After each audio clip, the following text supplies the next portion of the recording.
खंडणी मागितल्याचं कानावर आल्यास मकोका लावणार असल्याचं अजित पवार म्हणालेत।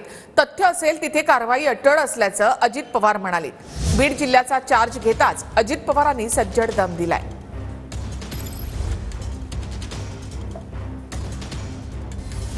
बीडमधील डीपीडीसीच्या बैठकीआधी अजित पवारांनी खंडणीखोरांना गंभीर इशारा दिलाय।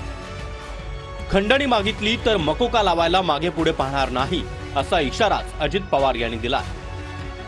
दादांनी दिलेल्या इशाऱ्यानंतर पंकजा मुंडे यांनी त्यावर प्रतिक्रिया दिली आहे। खंडणी मागणाऱ्यांवर मकोका लावणार असतील तर दादांचं स्वागत असल्याचं पंकजा मुंडे यांनी म्हटलंय। मी आपल्याला सगळ्यांना सांगतो, विकासाची कामं करत असताना कुणी कुणाला खंडणी मागण्याचा प्रयत्न त्या ठिकाणी करू नये।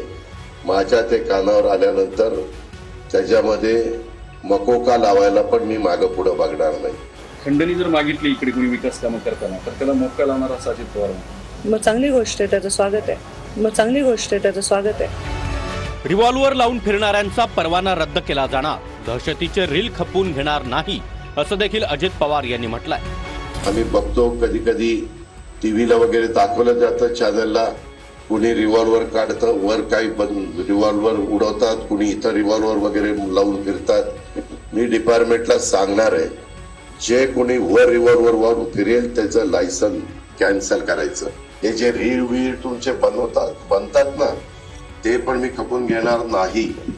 मी सगळ्याला नियम सारखा लावणार आहे। ह्याच्यामध्ये मला टार्गेट करायचं नाही, परंतु बदल झाला पाहिजे हे मलाही जाणवलं पाहिजे, इथल्या सर्वसामान्य नागरिकांना पण जाणवलं पाहिजे।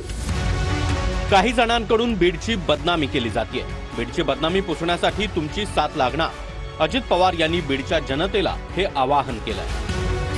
आणि बीड जिल्ह्याच्या बद्दल जी आज बदनामी काही जण सातत्याने प्रिंट मीडियामध्ये, इलेक्ट्रॉनिक मीडियामध्ये करताय, ते आपल्याला सगळ्यांना मिळून पुसायचंय।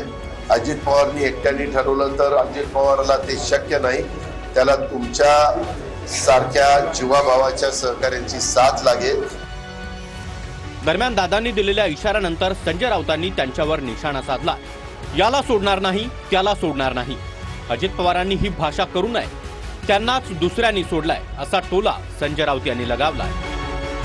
खरं म्हणजे ही कारवाई भ्रष्टाचारासंदर्भात, अन्य गुन्ह्यासंदर्भात अजित पवारांवर झालेली आहे भाजपकडून।